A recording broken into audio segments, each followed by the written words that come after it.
Moin, Ladies and Gentlemen. Ich darf euch wieder recht herzlich zu einem kleinen Airsoft-Video begrüßen und wir schauen uns heute einmal im Detail zusammen die Arcturus AK-12 in der kurzen Version und gleichzeitig Begadi Updated Version an.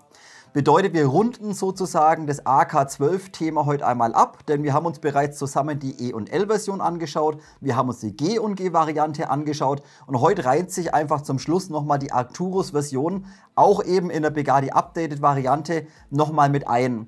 Und dementsprechend möchte ich auch später dann im Fazit die einzelnen Unterschiede der Hersteller oder beziehungsweise AK-12-Modelle mit euch noch ein bisschen so durchsprechen, was mir jetzt aufgefallen ist, wo vielleicht G und G besser ist, wo E und L vielleicht punkten kann oder wo zum Beispiel die Arcturus überzeugen kann.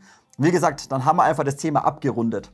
Also, wenn ihr euch von der AK-12 interessiert, bleibt dran, macht euch vielleicht ein Bierchen auf und los geht's.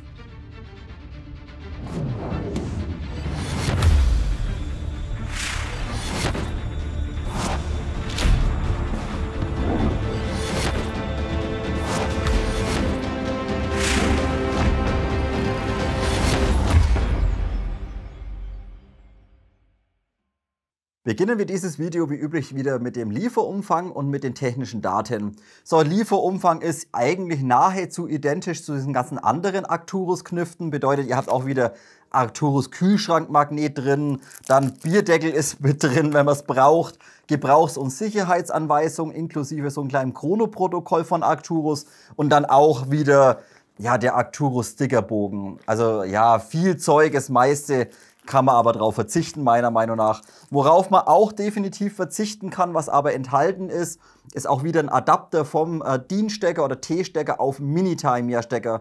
Habe ich euch bei den letzten Videos auch schon angesprochen. Braucht man nicht wirklich, denn bei diesen modernen EFCS-Systemen und bei den modernen Motoren nehmt einen DIN-Stecker und nicht diese veralteten Mini-Tamiya-Stecker.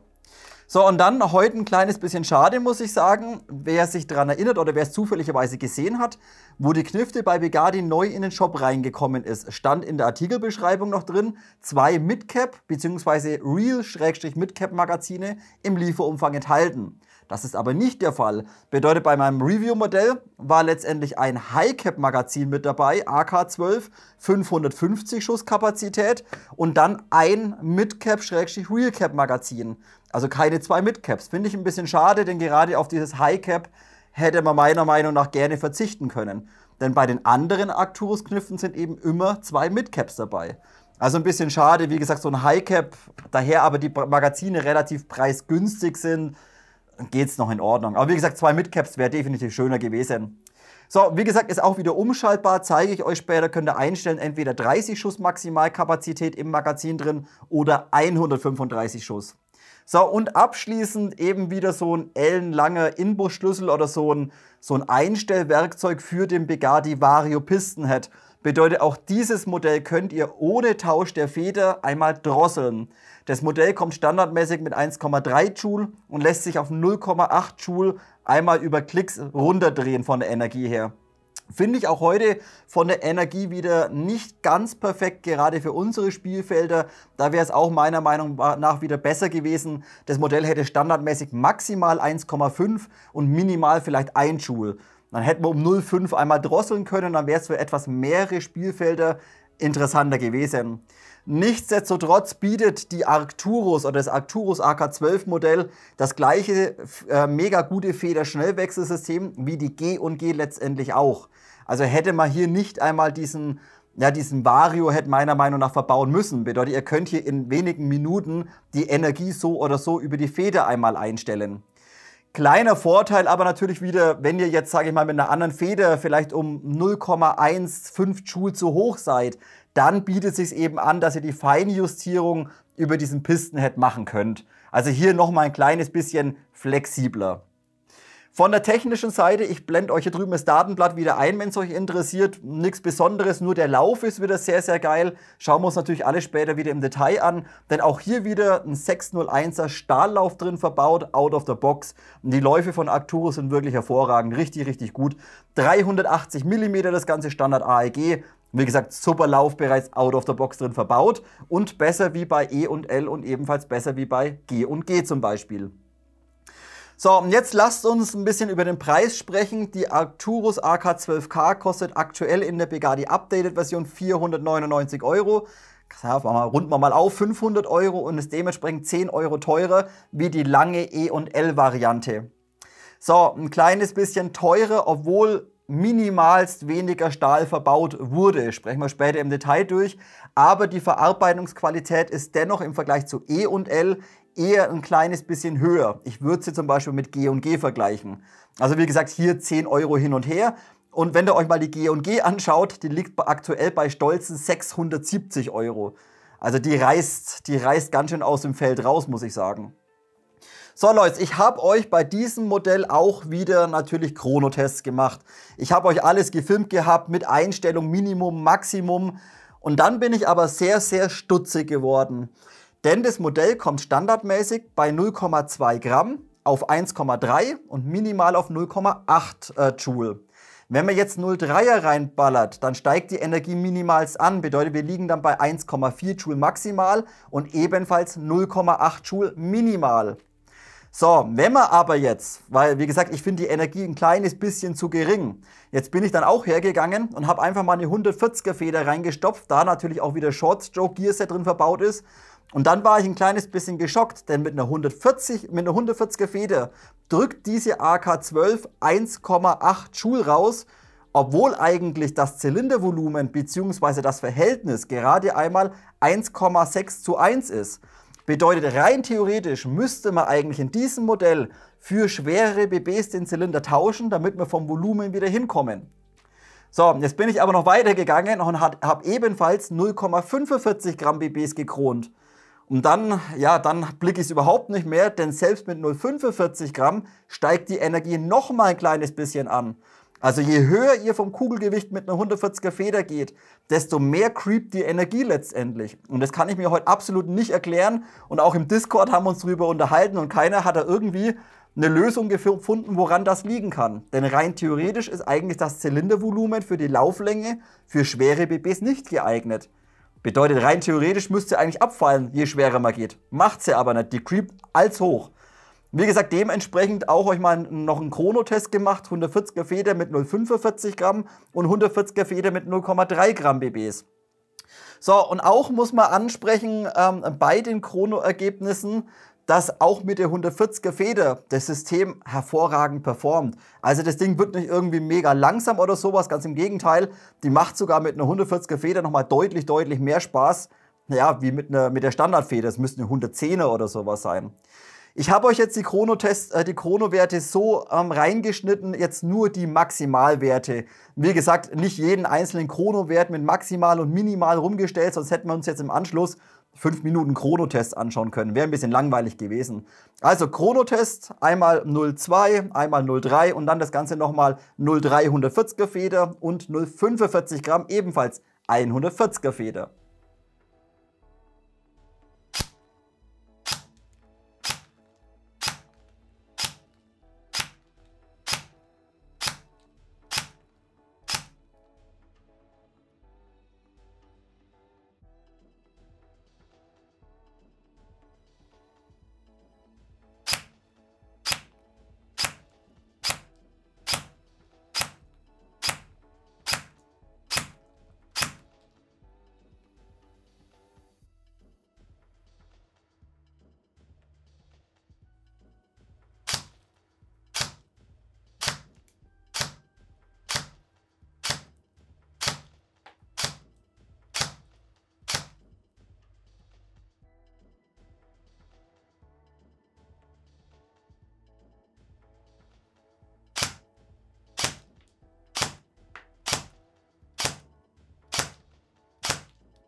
Somit haken wir den Chronotest ab und wie ihr gesehen habt, mit einer 140er Feder drückt das Ding so viel Energie, das ist schon ein kleines bisschen abnormal.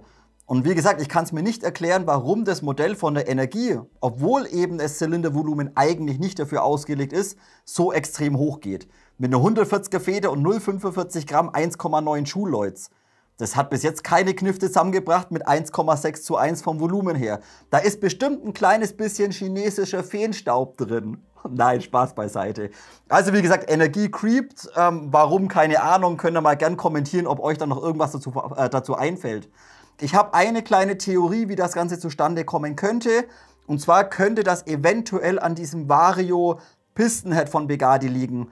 Denn der ist ja außenrum aus Aluminium und dieses Einstellteil innen drin, dieses runde Drehteil, das ist aus Stahl gefertigt. Bedeutet, der Pistonhead ist ein kleines bisschen schwerer im Vergleich zu Standard-Pistonheads. Und eventuell könnte dementsprechend das Modell, obwohl das Volumen nicht passt, von der Energie so hochkommen. Da einfach ein bisschen mehr Masse von hinten drückt. Wie gesagt, meine Theorie, ansonsten wüsste ich nicht, wie das zustande kommt. So, und dann lasst uns über das Hop-Up sprechen und da muss ich heute leider im Fazit einen kleinen Kritikpunkt geben, denn hier ist standardmäßig leider eine doch recht veraltete AK Hop-Up-Kammer drin verbaut und diese funktioniert zwar, ist aber in Kombination von diesem Flat-Hop-System nicht ganz so geil geeignet. Bedeutet, es langt für 0,32 Gramm BBs, langt schon aus, wenn ihr den Schieber um ca. 4 mm ein kleines bisschen zurückzieht. Wenn ihr dann weitergeht, 5, 6 mm, dann zwiebeln euch alle 0,32 Gramm BBs komplett nach oben weg. Also das ist, die Hop-Up-Kammer ist leider ja, nicht ganz perfekt und ein kleines bisschen veraltet, würde ich sagen. So, und jetzt haben eben auch schon ein paar im Discord geschrieben, wie sieht es denn mit dieser Rotary Hop-Up-Kammer oder mit dieser, ja, wie soll ich sagen, mit dieser Kunststoff-Hop-Up-Kammer von Arcturus aus. Die ist ja recht günstig und passt ja hier auch problemlos rein. So, diese Hop-Up-Kammer hat mir Bugatti auch nochmal nachgeschickt, denn die haben sie als Ersatzteil ebenfalls im Shop drin. Da muss ich euch aber ebenfalls sagen, da gibt es ein kleines bisschen Probleme mit der Passgenauigkeit. Und dadurch kann sich diese Original Arcturus Rotary Hop-Up-Kammer gegebenenfalls ein bisschen verstellen, wenn ihr hier an dem Verschluss rumspielt. Bedeutet, ihr zieht es auf, stellt euer Hop-Up ein, lasst schnalzen und dann kann es passieren, dass es sich verstellt. Warum, zeige ich euch später abschließend am Ende beim Thema Lauf- und Hop-Up-System. Dann wie gesagt, ich habe sie eingebaut gehabt, ich habe mir das Ganze mal angeguckt. Passt nicht ganz so geil, wie ich eigentlich dachte. Wie gesagt, klären wir später alles einmal im Detail. Lasst uns nun weitermachen mit den allgemeinen Informationen. Ich drehe euch die AK-12K erstmal wieder ein kleines bisschen in den Scheinwerfer rein, damit ihr euch wieder die Details ein kleines bisschen anschauen könnt, wen's interessiert. Und ich finde, es ist einfach das attraktivste und natürlich das modernste AK-Modell. Ich finde gerade die AK-12 im Vergleich zu den ganzen AK-4er 70 oder sowas, ist schon ein bisschen was anderes. Und klar, natürlich die ganzen Pick-Rails, man kann Optiken problemlos drauf montieren. Man muss jetzt nicht irgendwie fancy Zenitco-Teile irgendwie dran klatschen. Das Ding ist einfach out of the box. Schon einfach mega geil. Man kann ein bisschen Zubehör dran packen, wenn man im Ausland ist oder sowas. Wie gesagt, gerade AK-12 hat es mir persönlich doch im Vergleich zu anderen AK-Modellen doch ein kleines bisschen angetan. Hier aber zunächst mal einen wichtigen Punkt, was viele mich gefragt haben. Ja, zum Beispiel an eine AK gehört kein Schiebeschaft hinten dran. Das gefällt einigen, gefällt es nicht. Aber aufpassen, wenn ihr den tauschen wollt, müsst ihr euch vorher informieren. Da habe ich keine Ahnung davon. Aber die Tube hier hinten, die Aufnahme für den Schiebeschaft ist keine AR-15 Tube. Also nicht, dass ihr jetzt meint, ihr könnt da einfach irgendwelche AR-15 Schäfte hinten drauf schieben. Das passt nicht. Bedeutet, die AK-12 hat hier von der Tube spezielle Maße und ist nicht AR-15 kompatibel. Natürlich lässt sich auch dieses Modell problemlos einmal einklappen. Einfach vom Schützen aus auf der linken Seite hier einmal den Knopf reindrücken, da hinten, da ist er. Hier einmal einklappen und natürlich ist auch das gesamte Scharnier hier hinten komplett aus Stahl gefertigt. Und was mir auch sehr gut gefällt, wenn ihr euch mal zurückerinnert an die E&L, da musste man hier hinten mit übelst viel Schmackes hergehen und da hinten rumdrücken und rumknellen, damit man den Schaft wieder aufklappen konnte. Bei der Arcturus geht es deutlich einfacher, denn ihr müsst einfach nur mit ein bisschen Schmackes den Schaft einfach ruckartig ziehen und einmal arretieren. Und dann ist das Ding wieder aufgeklappt oder ausgeklappt. Wie gesagt, das ging bei E&L, bei meinem Review-Modell, ging das unheimlich straff. Da musste man da hinten ein bisschen nachhelfen und den Schieber quasi hochdrücken. Bei der Arcturus funktioniert das tadellos. Und auch noch ein kleiner Unterschied, was ich euch damals auch bei der E&L-Version angesprochen habe, beziehungsweise nur bei meinem Review-Modell, ob das bei allen ist, weiß ich nicht. Das war eben der bei dem Scharnier hinten, was eben auch hier aus Stahl ist, hatte die E&L-Version allerdings ein kleines bisschen Spiel drin. Bedeutet, diese gesamte Tube, wo der Schaft drauf läuft, hatte da ein bisschen Spiel. Man hatte also Spiel in der Tube drin und ebenfalls ein kleines bisschen Spiel im Schaft selbst drin. So, und das passt aber bei Arcturus deutlich besser. Bedeutet, hier auf der Tube selbst, im Scharnier, ist gar kein Spiel drin, sondern wir haben nur letztendlich hier hinten im Schaft einen Hauch. Ganz, ganz kleines bisschen, vielleicht 0,2, 0,3 Millimeterchen, ein kleines bisschen Luft. Also das ist von der Passgenauigkeit im Vergleich zu der E&L-Variante hier schon mal besser umgesetzt. So, dann natürlich die K-Version, bedeutet, das Modell ist im Vergleich zur E&L Standardvariante wie auch zur G&G-Version natürlich ein ganz kleines bisschen kompakter von der Länge her. Aber letztendlich auch nur das Rohr oder beziehungsweise euer Auto vorne seid ihr hier um 10 cm kürzer. Bedeutet E&L und G&G sind 10 mm ein kleines bisschen länger. Ansonsten der Punkt ab der Gasabnahme bis nach hinten ist natürlich exakt identisch. Wie gesagt, die K-Version nur am Rohr kürzer. Von den Materialien her nahezu identisch zu den anderen Herstellern, nur dass im Vergleich zu E&L Arcturus minimalst ein bisschen mehr Aluminium verwendet im Vergleich zu E&L Stahl. Das ist letztendlich nur die Mündungsbremse vorne, ist jetzt hier bei Arcturus aus Aluminium, nicht aus Stahl, und der Outer ist ebenfalls bei Arcturus ebenfalls aus Aluminium und nicht aus Stahl gefertigt. Dadurch ist aber die Arcturus auch ein kleines bisschen leichter wie die E&L-Variante. Aber dann wiederum im Vergleich zur G&G-Variante ist zum Beispiel auch der Kornträger hier vorne auch komplett aus Stahl gefertigt, was bei G&G zum Beispiel auch aus Aluminium ist. Halten wir also fest, E&L-Version am meisten Stahlteile, Arcturus sehr viel Stahl kombiniert mit ein bisschen Aluminium und G&G dann nochmal ein ganz kleines bisschen mehr Aluminium drin. Hier ein paar kleine Unterschiede. Und wie gesagt, von der Verarbeitungsqualität stufe ich die Arcturus auch gleich mit der G&G.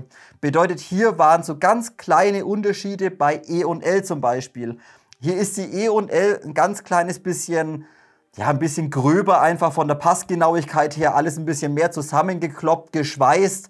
Die G&G dagegen ist nahezu perfekt und auch die Arcturus kann sich von der Verarbeitungsqualität hier mit der G&G einmal messen. Es gibt letztendlich nur einen einzigen Punkt, den ich bei den anderen beiden besser fand, und das ist dieser kleine Arretierungshebel hier aus Stahl für das obere Gehäuse. Bedeutet, der hat bei G&G und bei E&L kann man den richtig schön da vorne in den oberen Vorderschaft einmal reinklicken. Ja, und ihr hört auch hier so einen Klickton. Aber wirklich fest arretieren tut dieser nicht wirklich, denn der wird hier nur in so eine Nut einmal reingeschoben, ist aber im unteren Bereich an dem Flügel nicht irgendwie umgebogen.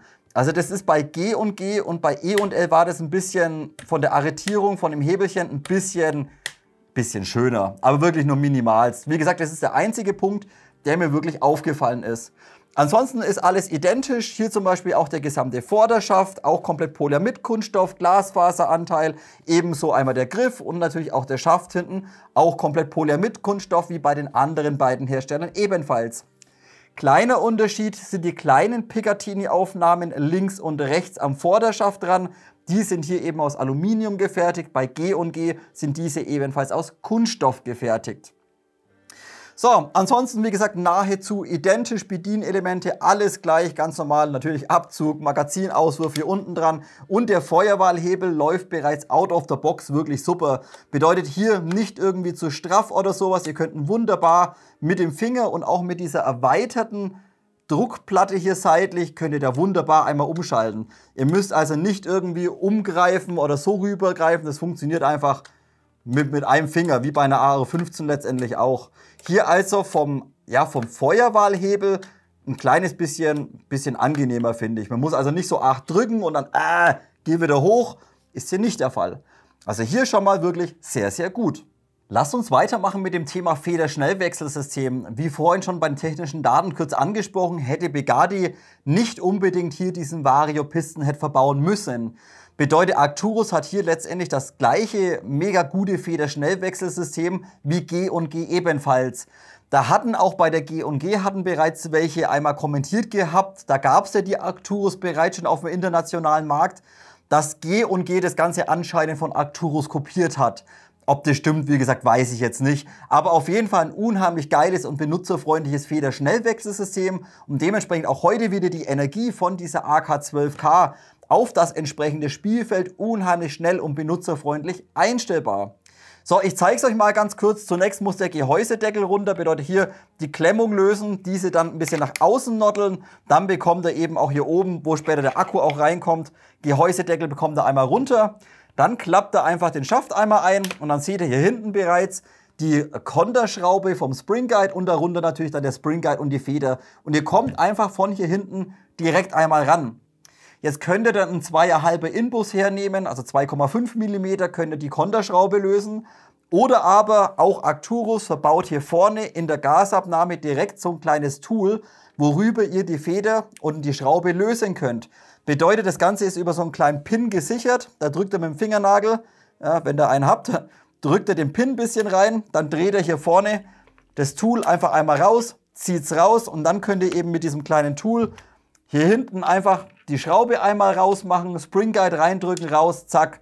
Also das Ganze direkt, ohne jetzt nochmal auf dem Feld irgendwie besonderes Werkzeug mitzuschleppen, direkt einmal möglich.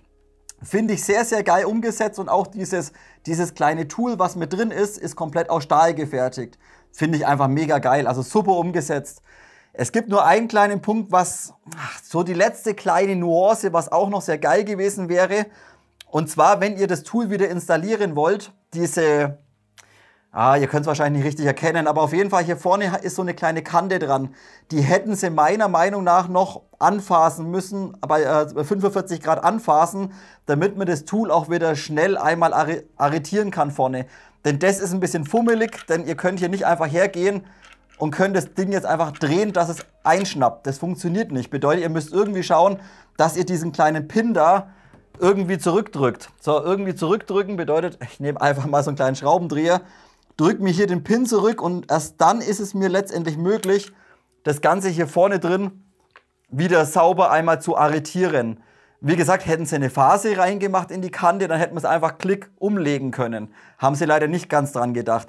Aber gut, das ist meiner Meinung nach Meckern auf einem sehr, sehr hohen Niveau. Halten wir also fest, unheimlich geiles und benutzerfreundliches Federschnellwechselsystem in dieser AK12 vorhanden. Dann, wie vorhin vielleicht schon mitbekommen, auch hier ist von Begadi wieder dieser einstellbare Pistenhead drin. Da wiederhole ich mich jetzt einfach mal ganz kurz ein bisschen. Bedeutet, nehmen wir mal an, ihr habt die Knifte jetzt ausgelegt, sage ich mal, auf 1,6 oder vielleicht auf 1,7 Joule. Fahrt dann auf irgendein Spielfeld, wo von mir aus bloß 1,4 oder 1,5 erlaubt ist.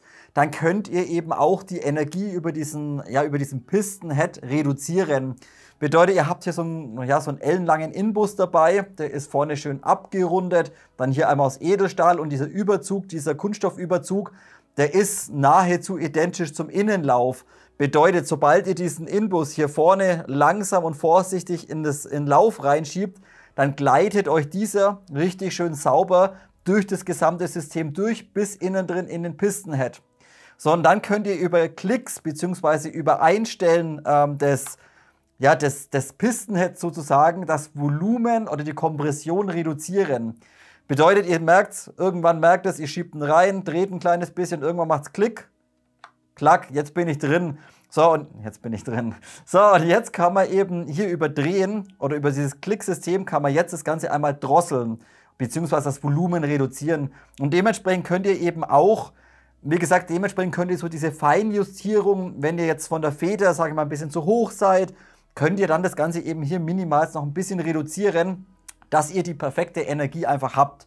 Und dementsprechend das Ganze um 0,4 bis 0,5 Joule weiter runterdrosseln oder weiter runterziehen. Wie vorhin aber auch schon kurz angesprochen, die Standardausführung, so wie die Knifte kommt, mit 1,2, 1,3 und minimal 0,8, finde ich auch heute nicht ganz perfekt. Bedeutet, da wäre es auch wieder schöner gewesen, Standard out of the box 1,5 Joule und dann von mir aus über den Vario-Head drosselbar auf einem Joule.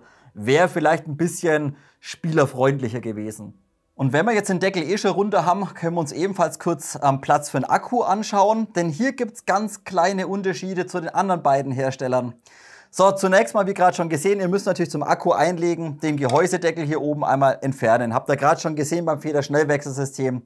So, und bedeutet, ihr bekommt auch bei der AK12 diese ganz normalen 11,1 Volt Single-Stick AK-Type Lipos einmal rein.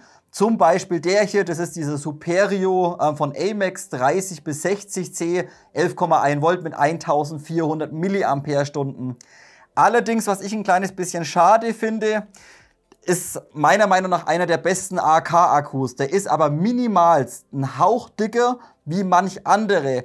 Und dadurch bekommt ihr diesen aber hier vorne nicht in den Vorderschaft durchgeschoben. Bedeutet, der Plug passt hier oben, passt der nicht durch. Wenn ihr da kleinere nehmt, zum Beispiel diese GSG-Lipos oder whatever, die sind meistens ein kleines bisschen kleiner, haben aber halt dann nur 1200 mAh und die bekommt ihr eben auch hier vorne dann reingeschoben durch die Öffnung. Ist mit diesem hier nicht möglich.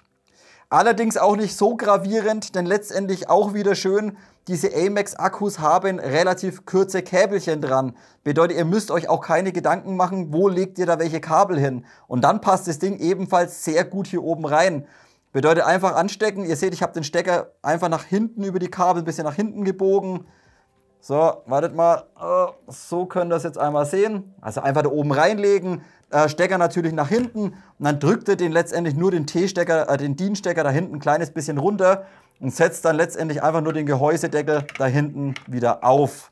So, müssen wir schauen, dass hier alles sauber arretiert und keine Kabel irgendwie gequetscht werden. So, das sieht gut aus. Und dann machen wir da vorne einfach den Pin wieder rein. So, und voilà, dann passt auch dieser Akku problemlos rein und ist auch nicht im Weg, wenn ihr irgendwie Hop-Up einstellen wollt. Wie gesagt, läuft weiterhin Verschluss oder Fake-Verschluss, läuft weiterhin wunderbar und reibt nicht irgendwie an der Akkuzelle. Also ja, auch diese AMEX passen problemlos rein. Wenn ihr kleinere habt, könnt ihr sie noch ein bisschen weiter reinschieben in den Vorderschaft. Wie gesagt, da ist der minimalst ein bisschen zu groß. So, also Akku ist drin. Ich habe ebenfalls schon Magazin vorbereitet mit 0,3 Gramm BBs und wie vorhin auch schon angesprochen, ich habe jetzt vom Chrono diese M140 habe ich jetzt drin gelassen. Das Ding hört sich out of the box, so wie sie kommt mit 1,2, 1,3 Joule, hört sie sich sehr, sehr sauber und sehr, sehr schön an. Aber wie gesagt, eine AK12 mit 1,3 Joule, bisschen langweilig, ein kleines bisschen. Meistens dürfen wir ein bisschen mehr spielen und dementsprechend schauen wir uns jetzt das System direkt mal mit 1,8 Joule an. Wie gesagt, 140er Feder einmal drin, 0,3 Gramm BBs. Und auch hier ist der Klang sehr sauber, muss man sagen. Also, hören wir mal, ich mache euch wieder zwei Audioaufnahmen. Einmal direkt am Schützen übers Ansteckmikrofon und einmal vorne übers Richtmikrofon, damit ihr den Klang von der Mündung hört. Also, schalten wir um.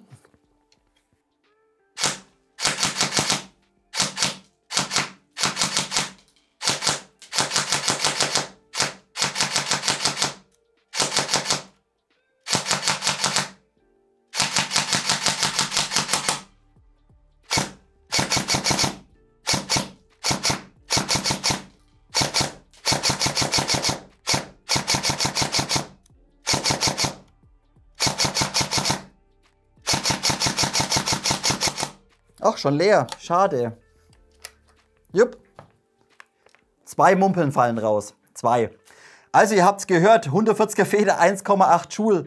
Sehr, sehr, sehr, sehr sauber, muss man sagen. Schönes Ansprechverhalten, obwohl auch hier nur der 19K Mamba drin ist und nicht der 30K. Habe ich euch aber in den anderen Videos von Arcturus auch schon angesprochen, finde ich einfach einen der besten Bürstenmotor im SAEG, also im deutschen Bereich. Er ist immer noch ausreichend schnell, es ist ein Shortstroke drin verbaut, das Ansprechverhalten ist super, der Klang ist in Ordnung, würde ich sagen, und das System hat absolut keine Probleme mit 1,8 oder 1,9 Joule. Und dementsprechend Ansprechverhalten würde ich sagen, super, Klang in Ordnung, minimal ein ganz kleines bisschen kreischen, aber minimals könnte man fast ignorieren, würde ich sagen. Ansonsten schönes Ploppen und schön schnell das Ganze. Also wie gesagt, hier Thema Ansprechverhalten, Klangbild, ja, würde ich nicht großartig schimpfen. Dann lasst uns anschließend wieder über das Thema Magazin und Kompatibilität sprechen. Wie vorhin schon im Lieferumfang angesprochen, ein kleines bisschen schade finde ich. Hier sind zwar 2 Magazine im Lieferumfang enthalten, aber eins davon ist eine Babyrassel. Also 550 Schuss High-Cap-Magazin, ganz normal da oben Klappe öffnen, reinkippen die Kugeln und dann hier oben einmal, hier unten einmal aufspannen. Ja, dann scheppert das Ding halt rum und rasselt rum. Es gibt Leute, die spielen sowas sogar noch. Also für diejenigen, ja, hier, ihr könnt euch freuen, es ist ein High-Cap-Magazin dabei. Mir persönlich wäre es natürlich wieder lieber gewesen. Arcturus hätte ich jetzt 2 von ihren Mid-Caps beigelegt. Hier ist nur 1 dabei, also ein High-Cap und ein Mid-Cap-Magazin, welches einstellbar ist von maximal 30 Schuss oder umschaltbar auf maximal 135 Schuss. Bedeutet, könnt ihr auch wieder das Inlay rausziehen, habt da so einen kleinen roten Schalter an der Seite dran, schiebt dann nach vorne, wenn die BBs nach 30 Schuss blockiert und ihr könnt nicht mehr reindrücken, schiebt es nach hinten übers Klicksystem, könnt ihr 135 Schuss einmal reinladen. Von der Umsetzung bin ich wirklich sehr angetan. Das hat Arcturus besser gemacht wie E&L, aber nicht zu 100% perfekt wie G&G. Bedeutet so, ja, so im mittleren Bereich. Wie gesagt, das optische Erscheinungsbild, die Haltbarkeiten, das Material, die Qualität sind super.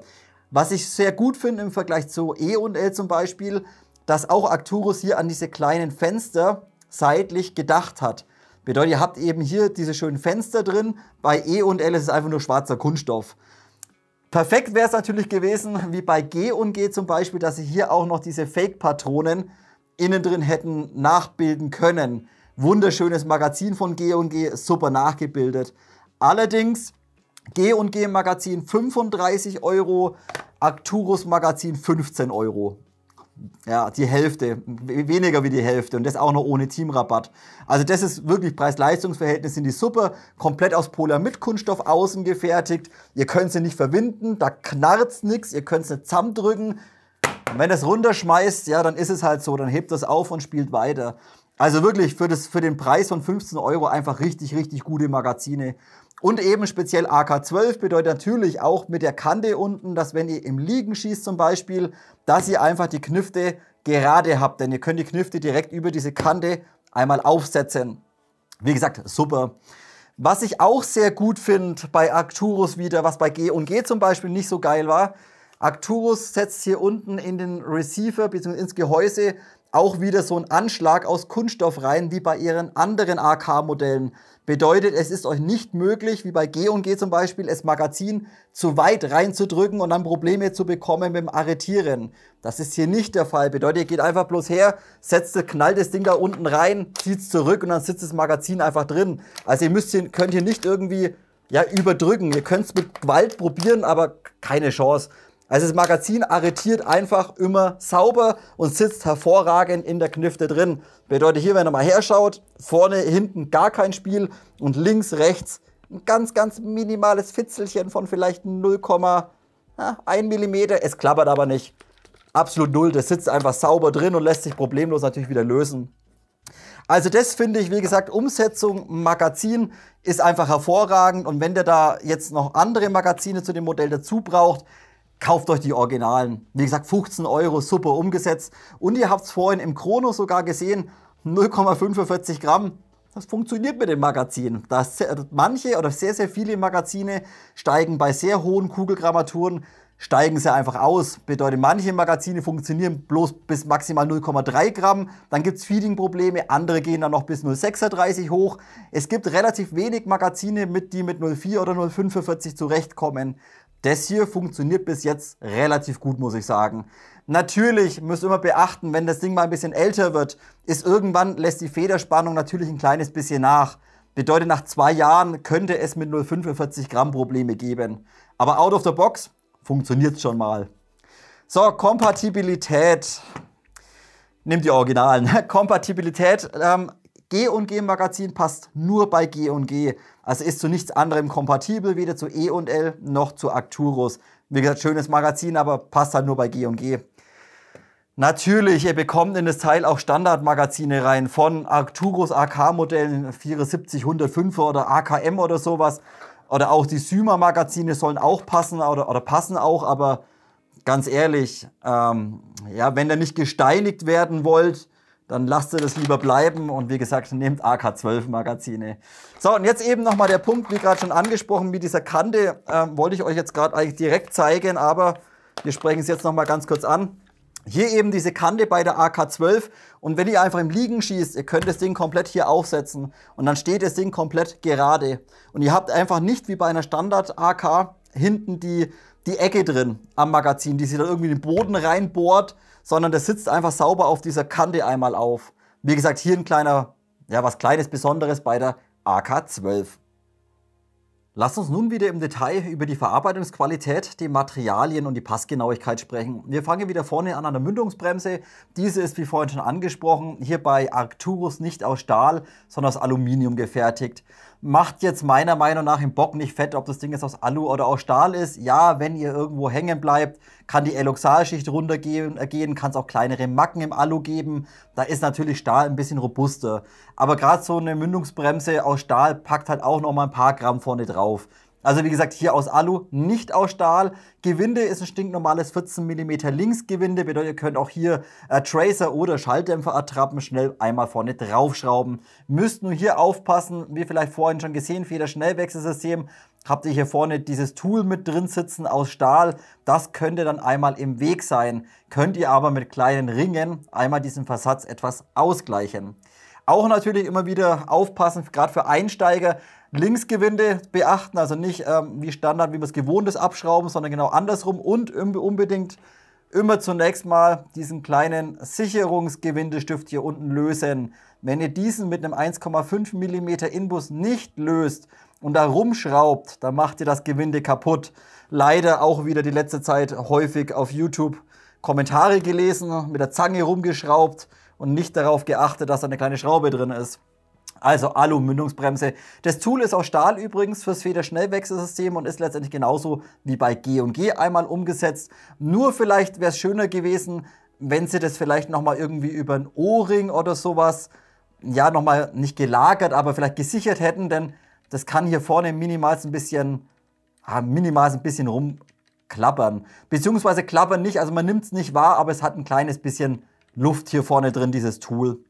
Der gesamte Kornträger vorne oder Gasabnahme, Kornträger und Bajonettaufnahme ist jetzt hier auch komplett aus Stahl gefertigt, genauso wie bei E&L. Dieses Bauteil ist zum Beispiel bei G&G aus Zinkguss gefertigt. Also hier auch komplett aus Stahl gefertigt und wird letztendlich über einen fetten Pin hier einmal, sowie hier unten einmal mit dem Outer verbunden.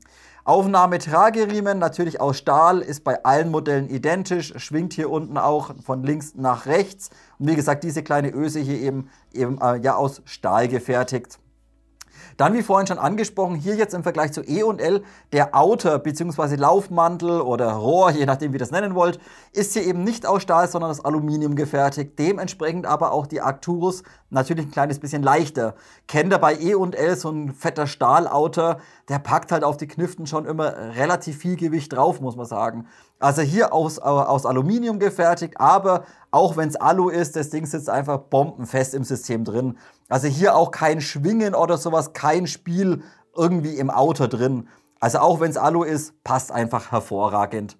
Das Gasrohr oben oder Kolbenrohr oder whatever ist dann hier natürlich wie bei allen anderen auch aus Stahl gefertigt. Auch beim Vorderschaft schenken sich die Modelle ja so gut wie nix. Bedeutet G&G, E&L und jetzt eben auch die Arcturus haben einen gesamten Vorderschaft bzw. Handschutz komplett aus Polyamid-Kunststoff mit Glasfaseranteil. Und der ist einfach bei allen Modellen von der Passgenauigkeit und von der Materialgüte einfach hervorragend. Da kann man bei gar keinem Modell irgendwas kritisieren, sitzen bombenfest einmal dran, haben auch keinerlei Spiel oder sowas, werden sauber arretiert und von der Qualität her vom Spritzguss einfach hervorragend.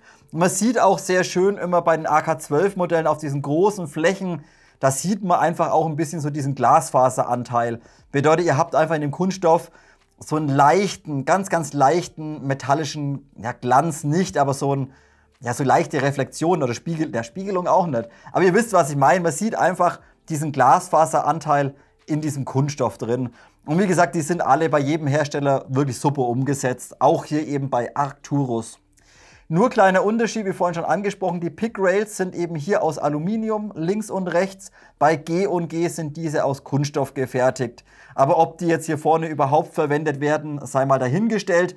Ein kleiner Tipp vielleicht noch, wenn ihr den Vorderschaft allgemein ein kleines bisschen schlanker haben wollt vom Griffverhalten her, dann könnt ihr auch einfach diese Pick Rails einfach wegschrauben. Wenn da nichts dran befestigt, macht sie einfach weg und dann wird einfach der Griff noch ein bisschen schöner und ihr könnt auch den Daumen vorne in den Vorderschaft ein bisschen schöner reinlegen, finde ich zumindest.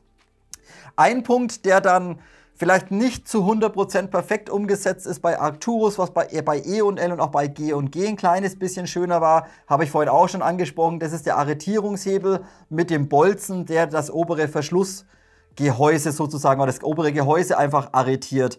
Das ist auch aus Stahl komplett gefertigt, aber der arretiert zwar sauber, aber ihr seht es vielleicht, der geht hier in diese Nut, nicht zu 100% einmal rein. Bedeutet, der steht immer ein ganz kleines bisschen schräg, zumindest bei meinem Modell. Hätte Arcturus jetzt die untere Kante von dem Flügel ein kleines bisschen nach innen reingebogen, dann wäre der auch vollständig zum Versenken gegangen. Das ist bei anderen, bei E&L und bei G&G sitzt er einfach ein bisschen schöner drin von der Arretierung. Aber er löst sich jetzt nicht irgendwie unabsichtlich und rutscht euch hier raus. Wie gesagt, ihr müsst da schon mit ein bisschen Kraft vorgehen. Aber wie gesagt, von der Arretierung selbst her ist E&L und G&G ein Hauch besser. Dann lasst uns mal im Detail über das Gehäuse selbst sprechen. Zunächst aber mal die vordere Arretierung. Bedeutet der Block hier zwischendrin, zwischen Handschutz oder Vorderschaft und Gehäusedeckel. Dieses Bauteil weicht je nach Hersteller, das Ganze ein bisschen ab. Kleines Beispiel, G&G fertigt diesen Block hier aus 2 Teilen und verschraubt das Ganze innen drin. E&L wiederum verschweißt das Ganze, da seht ihr also die Schweißnähte außen drauf. Und Arcturus baut das Ganze aus einem Teil, ist also letztendlich ein ganz normales gesintertes Stahlteil hier oder so ein Stahlgussteil letztendlich. Was da jetzt besser ist, sei mal dahingestellt. Ich denke aber mal, das macht absolut nur Unterschied, ob man da jetzt eine G&G mit 2 Bauteilen nimmt oder eine geschweißte Version bei E&L oder jetzt die Arcturus aus einem Bauteil. Wie gesagt, meiner Meinung nach zu ignorieren. Alle Versionen sitzen aber natürlich sauber drin. Bedeutet, das Bauteil hier wird natürlich auch mit dem Lower oder mit dem unteren Gehäuse schön sauber und pressvernietet. Also weder E&L noch G&G noch Arcturus hat hier irgendwie ansatzweise Spiel drin oder Toleranz drin oder das Ding sitzt schräg. Nix, das passt einfach bei jedem Modell hervorragend. So, dann das gesamte Gehäuse ist natürlich auch hier einmal aus Stahlblech gefertigt. Gesamte untere Wanne, gesamte obere Abdeckung hier einmal drauf, komplett aus Stahl. Auch die Arretierungen hier innen drin, komplett natürlich aus Stahl gefertigt. Aber auch das ist natürlich bei E&L und bei G&G genauso aus Stahlblech gefertigt. Und auch hier sehe ich absolut keine Unterschiede. Also da schenken sie alle Modelle nix eigentlich, überhaupt nix. Sehr positiv ist, das obere Gehäuse sitzt sogar im Vergleich zu G&G noch ein kleines bisschen Presser drauf. Habt ihr vielleicht vorhin auch gesehen, wenn ihr den Akku einlegt, ihr müsst das Ganze relativ stark nach vorne drücken, damit der Pin hier einmal arretiert. Wenn es aber arretiert ist, dann sitzt es einfach komplett spielfrei hier oben drauf. Da hat zum Beispiel G&G und auch E&L haben da einen Hauch, ein ganz kleines bisschen Spiel in dem oberen Gehäuse drin. Das ist eben bei Arcturus hier nicht der Fall. Die obere Pickrail natürlich für die Montage von irgendwie Rotpunktvisieren oder ein LPVO, wenn ihr von mir aus wollt, ist hier komplett aus Aluminium gefertigt und auch von der Flucht und von der Ausrichtung zu 100% passend. Also nicht irgendwie krumm oder sowas vom Winkel her, nix, sitzt einfach von der Flucht perfekt einmal drauf.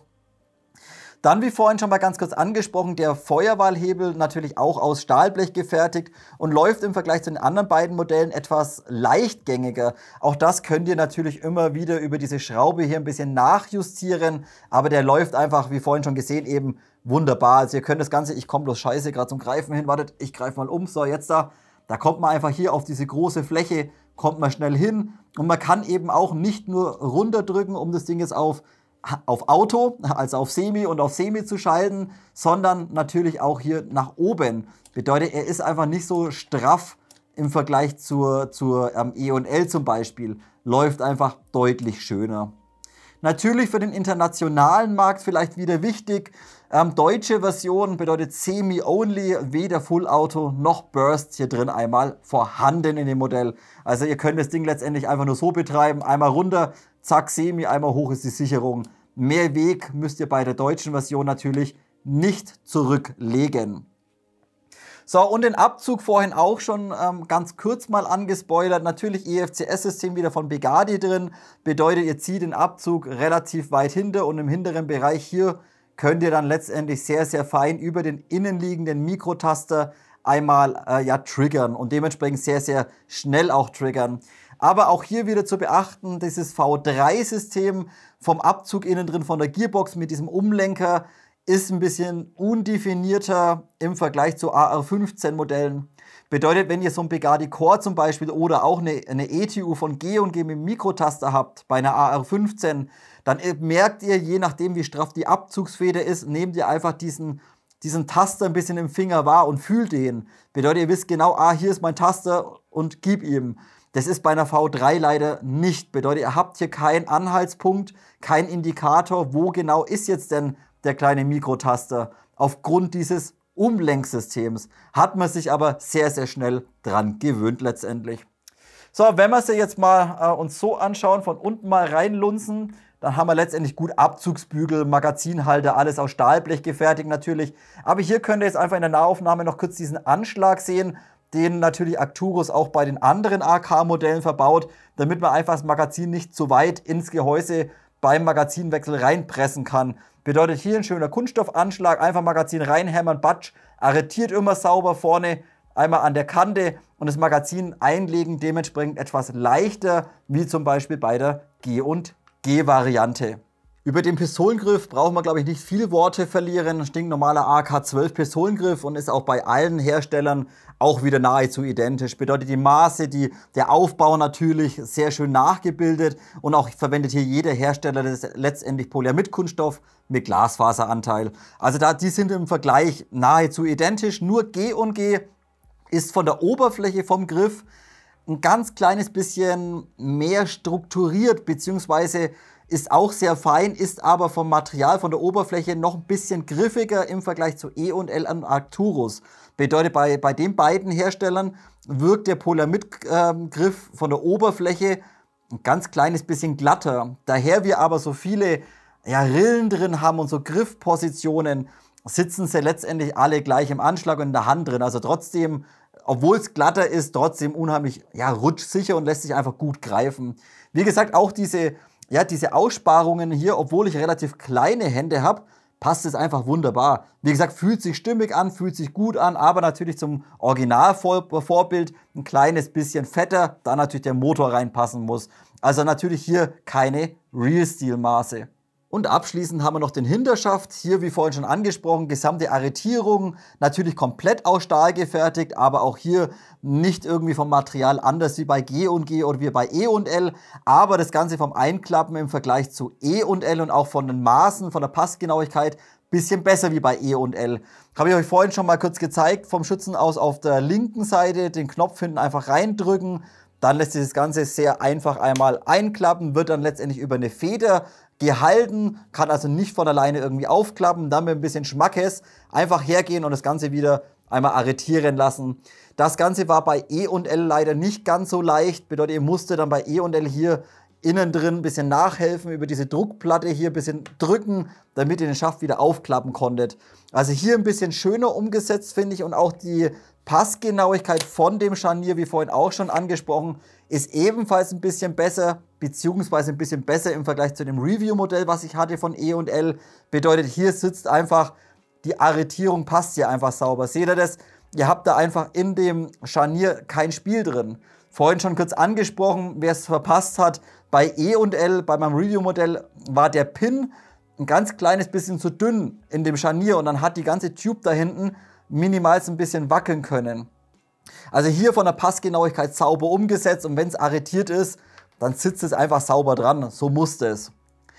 Okay, und abschließend eben noch der Schaft. Auch hier qualitativ kein Unterschied jetzt irgendwie zu G&G oder zu E&L. Auch hier Polyamid-Kunststoff, schöne Oberfläche, ganz leicht ein bisschen strukturiert, bisschen so leicht grob, fühlt sich einfach hochwertig an. Glasfaseranteil, QD-Aufnahme, Sling-Swivel, links wie auch rechts aus Stahl und lässt sich hier unten ganz normal überdrücken, natürlich in der Länge einstellen.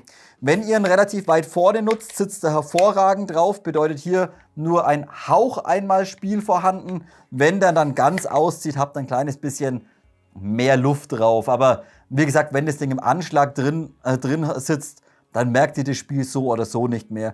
Ist letztendlich genauso wie bei einer AR-15, minimal ein bisschen Spiel vorhanden auf dem Schiebeschaft. So, Schaftkappe hinten ist einmal aus Gummi gefertigt, sehr angenehm und könntet ihr rein theoretisch auch einmal einstellen wie bei G&G.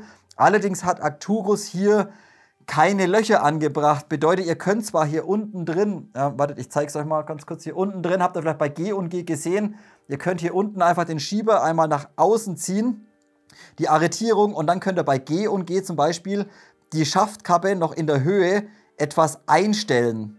Das hat aber Arcturus leider nicht umgesetzt, denn Arcturus verwendet hier innen drin, warte mal, hat hier nur ein Arretierungsloch für den Pin.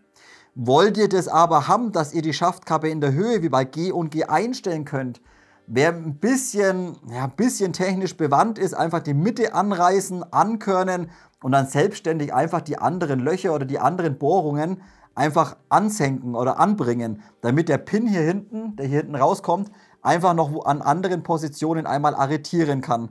Wie gesagt, das hat Arcturus leider nicht umgesetzt, dass man die Schaftkappe in der Höhe einstellen kann. Eine kleine Ergänzung vielleicht noch zur Kimme, bevor jetzt noch irgendwelche Fragen kommen, wie bei der E&L, wie bekomme ich die weg? Zunächst mal, gesamte Kimme ist natürlich auch hier komplett aus Stahl gefertigt. Könnt ihr ganz normal hier seitlich einstellen, auch über Klicks. Könnt ihr nicht sehen, oder? Hier auf jeden Fall Seiteneinstellung über das Klicksystem, über das Drehrädchen und natürlich die Höhe ebenfalls hier ganz normal wie bei einer AK über dieses Schiebersystem. Wenn ihr die komplett weghaben wollt und sozusagen die Picatinny-Schiene oben ganz freiräumen wollt, dann klappt ihr das Ding einfach einmal komplett auf und dann findet ihr hier im hinteren Bereich, hier hinten drin, hier findet ihr so einen kleinen Gewindestift. Den schraubt ihr einfach raus und dann könnt ihr die gesamte Kimme nach hinten abziehen und damit die Picatinny komplett freiräumen. Lasst uns nun ebenfalls in der Nahaufnahme kurz über das Thema Hop-Up sprechen. Wie vorhin schon angesprochen, leider hier ein doch etwas veraltetes, Hop-Up-System nicht, aber eine etwas veraltete Hop-Up-Kammer drin verbaut. Bedeutet weiterhin das Standard-AK-Schiebersystem. Ein kleines bisschen besser wie bei E&L, denn ihr habt hinten so einen schönen Anschlag dran für den Schieber. Aber ja, dennoch technisch heutzutage einmal überholt. Und dann, wie vorhin eben schon kurz angesprochen, wie gesagt, ihr seht hier diesen Schieber, um jetzt 0,3 oder 0,32 hoppen zu können, langt's bereits, wenn ihr diesen Schieber auf ca. 4 bis 5 mm schiebt. Also circa, ein bisschen vielleicht hierher. Ausreichend. Geht ein kleines bisschen weiter, überhoppen euch sogar 0,32 Gramm BBs. Dementsprechend natürlich diese Hop-Up-Kammer oder allgemein das Hop-Up, zwar vom Bucking und vom Tensioner und vom Lauf wirklich klasse, aber die Hop-Up-Kammer gerade mit diesem modernen Bucking, ja, gibt's Besseres. Wie gesagt, so eine Rotary lässt sich einfach deutlich feiner und deutlich sauberer heutzutage einstellen, wie dieses veraltete Schiebersystem. Dementsprechend muss ich heute leider beim Thema Hop-Up-Kammer leider einen Kritikpunkt geben. Dann lasst uns auch heute wieder kurz die Internals durchsprechen. In der AK12 von Arcturus finden wir eine Standard V3 Gearbox vor. Also nichts Besonderes, auch nicht nochmal irgendwie eine separate Bohrung wie bei der PP19 für für den Klappschafthebel oder sowas. Nein, ganz normale Standard V3 Gearbox. Und diese ist auch von der Qualität wirklich hervorragend. Bedeutet schön passgenau die beiden Hälften bis aufs Zehntel genau einmal sauber ausgerichtet, auch hier im unteren Bereich. Passen also wunderbar zusammen, die beiden Hälften können nicht aneinander irgendwie vorbeireiben und wird auch im inneren Bereich mit einem Nut- und Federsystem realisiert. Bedeutet hier oben komplett rüberwärts, hier vorne im Winkel sogar runter, hier unten nochmal und sämtliche Bohrungen, jeweils Nut- und Federsystem. Und wenn ihr dann einfach die Hälften zusammenbaut, dann sitzt es einfach wunderbar und press bzw. plan. Auch hier keinen Versatz oder keinen Verzug drin im Material. Kennt ihr auch teilweise von recht günstigen Herstellern, und dann drückt ihr da vorne drauf, dann klappt sie da hinten einen Millimeter hoch. Das ist hier nicht der Fall. Also hier Gearbox perfekt, sauber ausgerichtet. Und der nächste Punkt ist, auch wenn ich mich heute nochmal wiederholen muss, gerade für Einsteiger, so eine V3 Gearbox Standard ist immer etwas haltbarer wie eine stinknormale V2 Gearbox. Jetzt keine V2 verstärkt oder sowas, sondern so eine ganz normale handelsübliche V2 bei relativ günstigen Herstellern geht euch definitiv schneller kaputt wie so eine V3. Das ist aufgrund des Aufbaus von so einer V3, ihr seht es hier vorne sogar noch mal ein bisschen verstärkt, mit so einer kleinen Wulst hier drin, auch im oberen Bereich, hinten am Zylinder. Und wenn ihr in diese AK12 2 Joule reinbuttert und ihr 2 Joule spielen dürft bei euch, dann ist das aufgrund der Gearbox absolut kein Problem. Der steckt die problemlos weg. Also Gearbox wirklich klasse, passt einwandfrei. Auch der Lagersitz ist von Arcturus sauber umgesetzt. Hier ist eine Kombination drin aus 8 mm Stahllaufbuchsen und Kugellager. Bedeutet Stahllaufbuchsen komplett einmal am Sektor und am Spurgear. Quasi diese beiden auf beiden Seiten. Und ihr seht schon am Bevel unten haben wir dann letztendlich 8 mm Kugellager drin verbaut. Und auch das ist für mehr Energie gut umgesetzt, muss man sagen. Lieber nehmen Sie dann hier ordentliche Stahllaufbuchsen, wie wenn Sie irgendwelche günstigen China-Kugellager verwenden, die dann bei 2 Joule nach 4000 Schuss kaputt sind oder sowas. Also das ist top und haltbar und auch der Lagersitz. Auch der Lagersitz ist wirklich hervorragend. Bedeutet, die Lager sind sauber eingepresst, drehen nicht frei, fallen euch nicht raus. Das ist wirklich klasse. Also auch hier Gearbox Shell, Lagerung tipptopp. Dann, wie vorhin schon angesprochen oder schon gesehen, auch hier verbaut Arcturus ein unheimlich geiles Federschnellwechselsystem. Bedeutet direkt von hinten aufklappen, oben Deckel runter, ihr kommt sofort hinten ran. Ihr habt dann hier einmal diese Sicherungsschraube, da habt ihr einen kleinen Inbus, 2,5 mm einmal drin, schraubt ihr das Ding los, kommt ihr direkt hinten an den Spring Guide hin. Und ebenfalls der Spring Guide ist sauber umgesetzt, schöner Edelstahl Spring Guide, 2 Flügelsystem und das Ganze ebenfalls nochmal mit einem Axiallager hinten ausgestattet.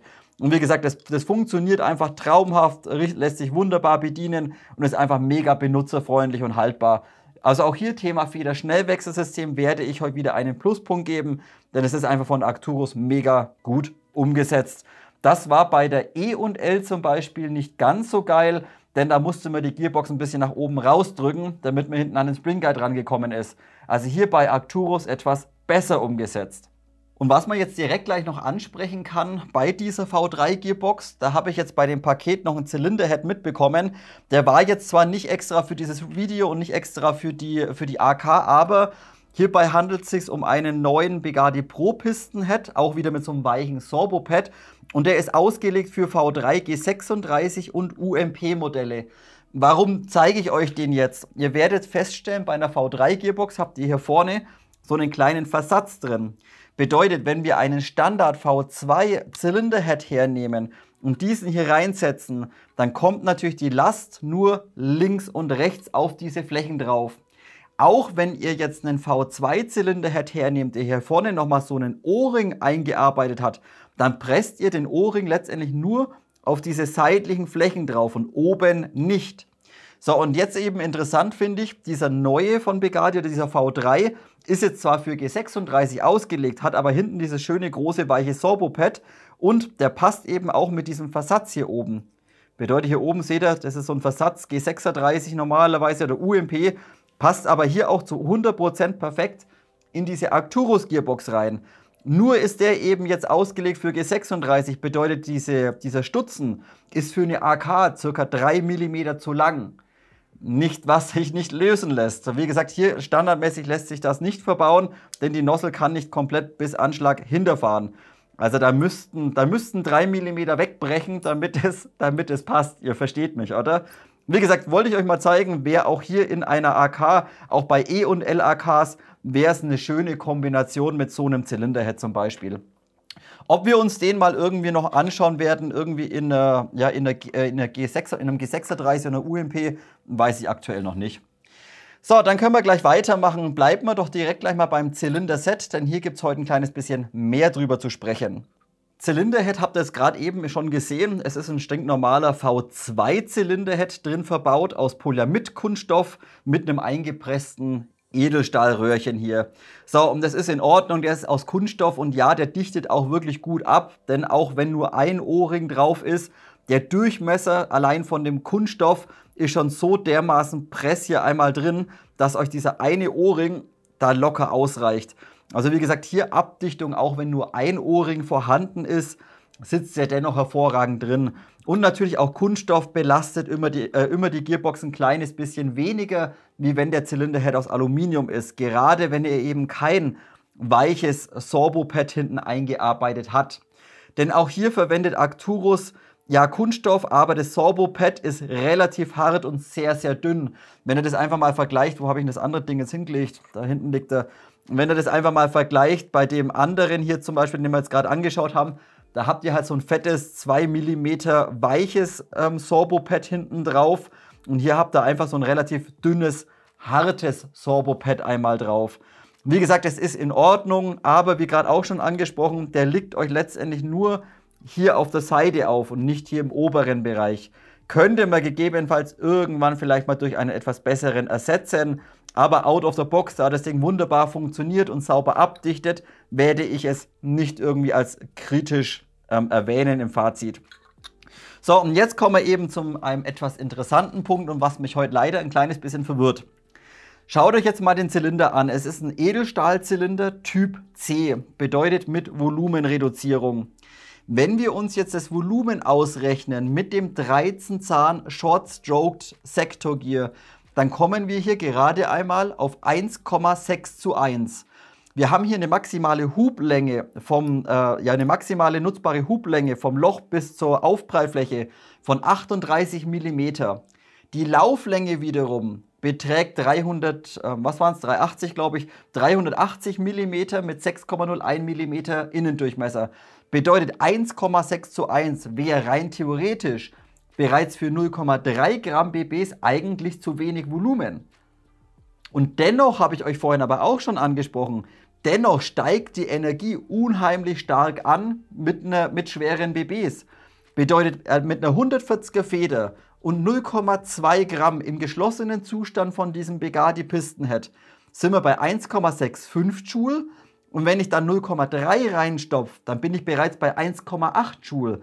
Bedeutet, obwohl wir so wenig Zylindervolumen eigentlich haben oder zu wenig, creept das Ding mit 0,3 Gramm um 0,15 Joule.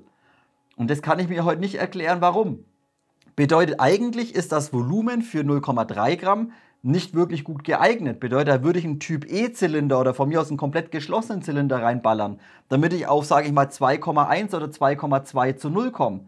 Ist hier nicht der Fall, aber dennoch scheint es irgendwie, entweder dichtet dann das Bucking saugut ab und die Nozzle dichtet saugut ab oder irgendwas muss unheimlich gut funktionieren, damit das Ding einfach von der Energie mit einer 140er Feder so hoch kommt.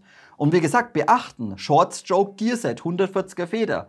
Bedeutet, im Regelfall liegt man da mit 0,3 so bei 1,6 bis 1,7 Joule. Das Ding drückt aber 1,8 Joule mit einer 140er Feder. Also warum, kann ich mir nicht erklären, werde ich später im Fazit nochmal darauf eingehen. Rein theoretisch, das Volumen für schwere BBs eigentlich nicht gut geeignet, aber irgendwie interessiert es die AK-12 nicht. Wie gesagt, kann ich mir nicht erklären, wie das zustande kommt, weiß ich einfach nicht. So, und jetzt eben der nächste Punkt, wenn wir gerade schon beim Thema Volumen und Abdichtung sind. Sprechen wir gleich über Piston und Pistonhead. Piston, kennt ihr, gleiche Piston wie bei der PP19 oder auch bei den AR15 Modellen, ist ein Polyamid-Piston mit Glasfaseranteil, müsste ja ungefähr 30% Glasfaseranteil haben. Also sehr, sehr guter Piston, auch die Stahlzähne im unteren Bereich tipptopp, komplett schön breit übrigens auch, komplett Stahlzähne und der vorletzte Zahn fehlt hier wieder. Dementsprechend wäre es auch mit dem Originalpisten wieder möglich, eben mit einem Zylinderhead, mit einem großen Sorbo, zum Beispiel so einer, wäre es eben hier auch möglich, den Pisten vom AOE noch mal etwas besser einzustellen. Könnt ihr, wie gesagt, den Originalpisten drin lassen. So, und jetzt kommen wir zu dem Punkt, jetzt verbaut Begadi hier wieder diesen einstellbaren Pistonhead, diesen Vario-Head mit einem X-Ring und einem so einem Führungs-O-Ring. Und wie vorhin schon gesehen, könnt ihr das Ganze einstellen. Standardmäßig mit der Originalfeder maximal 1,3 Joule, drosselbar auf 0,8 Joule. Mit 0,3 Gramm 1,4 Joule maximal, 0,8 Joule minimal. So, und jetzt aber der Punkt. wenn ihr das Ding auf komplett geschlossen stellt, drücken wir 1,8 Joule mit einer 140er Feder, obwohl eigentlich, oder wir rein theoretisch über diesen Pistonhead etwas Energie verlieren müssten. Und wenn ihr jetzt mal aufpasst, wenn wir hier vorne mal zuhalten, der ist übrigens nur, warte mal, der ist übrigens nicht gefettet, sondern der ist nur geölt. Bedeutet, wenn zu wenig Druck von vorne entsteht, wird dieser nicht zu 100% abdichten. So, und das versuche ich euch jetzt mal zu zeigen, was ich meine. Also ich halte hier vorne einfach mal zu, um einfach die Kompression zu testen. Jetzt, wenn wir ganz langsam das Ding nach vorne schieben. So, hier merkt ihr, da dichtet er ab. Wenn ich jetzt aber langsam weiter drücke, dann bläst er ganz leicht ab. Aber ganz, ganz langsam. Merkt ihr das? So, aber wie gesagt, ja, wir würden hier rein theoretisch, hätten wir hier eigentlich eine Undichtigkeit. Bedeutet, eigentlich müsste das System sehr viel Energie verlieren. Macht's aber nicht. So, und das kann ich mir nur wie folgt erklären oder nur wie folgt vorstellen. Diese Einlage hier oder dieses Einstellteil da innen drin aus Stahl, das wird ja quasi nur reingesteckt und wird dann nur über diese Klemmung gehalten. So, und jetzt gehe ich davon aus, dass wenn eben da eine 140er Feder hinten drin ist, dass das Ding so schnell nach vorne katapultiert wird, dass einfach dieses Teil aufgrund des Drucks, der innen drin entsteht, nach hinten gepresst wird und dementsprechend hinten abdichtet. Und es uns so eben nicht möglich ist, die Kompression zu 100% manuell zu testen. Denn ihr merkt es auch, wenn ich das schnell genug mache, dann kommt da sofort ein Widerstand drauf. Also irgendwie, wie das genau mechanisch da drin abläuft, keine Ahnung. Wie gesagt, rein theoretisch müssten wir hier Energie verlieren. Tun wir aber nicht. Bedeutet 1,8 Joule mit 0,3 und eine 140er Feder. Mit einem 13 Zahn Shortstroke. Wie gesagt, irgendwie ein bisschen strange heute die Knifte. So, dann bleibt uns letztendlich eigentlich nur die Nozzle. Das ist eine Standard AK-Nozzle, einmal aus Kunststoff gefertigt. Die Länge sind übrigens 19,8 mm, also 0,1 mm länger wie Standard AK. Kunststoff und mit einem O-Ring innen drin. Und auch diese sitzt einigermaßen anständig auf dem Edelstahlstutzen hier drauf. Läuft schön leichtgängig und hat auch in Schussposition so gut wie kein Spiel, also nur minimalst. Also Nozzle würde ich drin lassen, Zylinderhead würde ich drin lassen. Ich würde allgemein sagen, in dem System, solange das Ding sauber läuft, lasst einfach alles drin, ballert eine andere Feder rein, wenn ihr mehr spielen dürft und habt einfach euren Spaß damit. Fertig. Und wenn dann doch irgendwann mal eine neue Nozzle nötig ist oder ihr irgendwie am Hop-Up dran seid, dann könnt ihr euch immer noch überlegen, vielleicht eine Nozzle mit 2 O-Ringen. Aber aktueller gibt es eigentlich keinen Sinn. Denn wie gesagt, das System läuft wirklich richtig gut. Dann lasst uns ebenfalls noch kurz über die Gears und über das Shimming sprechen. Shimming war hervorragend out of the box. Sector Gear perfekt eingeschimmt. Spur Gear ebenfalls perfekt eingeschimmt. Nur das Bevel hätte vielleicht noch einen 0,1 mm Shim vertragen können. Maximal. Mehr geht nicht mehr. Und das denke ich mal, das ist für einen China-Hersteller out of the box wirklich hervorragend. Also da können wir gar nicht schimpfen. Shimming perfekt. Die Gears sind dann letztendlich auch wieder genauso wie bei der PP19. Aber nicht identisch zu den AR15 Modellen. Das seht ihr eben hier unten am Spur Gear. Hier eben das Ganze ohne Vertiefung oder ohne Versatz bei der V3 Gearbox bzw. bei der AK12. Bedeutet hier ganz normal gesinterte Stahlgears und sind auch letztendlich wieder irgendwelche OEM-Gears. Gesintert aus Stahl, Standard 18:1. Aber eben nicht mit 16 Zähnen am Sector Gear, sondern mit 13 Zähne. Also ein 13 Zahn Shortstroke letztendlich. Vom Volumen, wie gerade schon angesprochen, ja, wenn ihr mehr Volumen haben möchtet, ihr könnt euch einfach am Typ E-Zylinder oder gleich einen Type F-Zylinder reinmachen, damit ihr deutlich mehr Volumen rauskommt. Aber wie gerade auch schon angesprochen, das Ding creept ja jetzt schon, obwohl das Volumen nicht passt, auf 1,8 Joule hoch mit 0,3. Also wie das Ganze heute zusammenhängt, wie gesagt, bin ich immer noch nicht ganz schlau geworden. Also auch hier Standard Gears, aber ja, auch bei 1,8, 1,9, wie immer bei den Gears, bei China Gears, lasst sie drin, rotzt raus, was geht und wenn sie irgendwann hops sind, könnt ihr euch immer noch bessere reinmachen. Das ist ganz euch überlassen. Dann ist natürlich auch in dieser Update-Version von Begadi wieder ihr eigenes EFCS- und MOSFET-System drin. Das hat sich ja mittlerweile unheimlich bewährt. Mechanisches EFCS-System mit Zyklenüberwachung, seht ihr hier, kleiner Mikrotaster dran, Abzug ebenfalls über einen Mikrotaster. Zyklenüberwachung, Akkuabschaltung, sehr stark belastbar, das Ganze von den Strömen her, raucht euch nicht ab. Das ist einfach ein wirklich gutes Plug-and-Play EFCS-System letztendlich. Ihr müsst nichts großartig rumkonfigurieren oder einstellen oder sonstiges. Rein Spaß haben, fertig. Ein kleiner Punkt ist mir hier noch aufgefallen, was sehr interessant ist, finde ich wieder. Gerade bei diesen EFCS-Systemen, bei den mechanischen, über diese kleinen Mikrotaster hier, kann man ja einen Speed-Trigger letztendlich nur sauber umsetzen, wenn man auf diesen Umlenker, auf der Seite hier vom Schützen aus links, etwas Material aufklebt. Zum Beispiel ein bisschen Gummi oder ein Kunststoff oder sowas. Wenn ihr euch jetzt aber mal den Arcturus-Umlenker hier anschaut, der hat bereits hier so eine kleine Erhöhung drin, um 1 mm. Bedeutet, ihr drückt bereits hier standardmäßig etwas früher auf diesen Taster drauf. Ihr müsst also nicht im Vergleich zu Syma zum Beispiel ist es, den Abzug komplett sehr, sehr lang bis ganz hinten durchdrücken, damit ihr hinten auf Anschlag triggert, sondern es kommt einfach bei diesen Arcturus aufgrund dieses Umlenkers, kommt der Schuss oder bricht der Schuss etwas früher, müsst dementsprechend weniger Weg zurücklegen. Also hier bereits out of the box etwas optimiert, muss man sagen.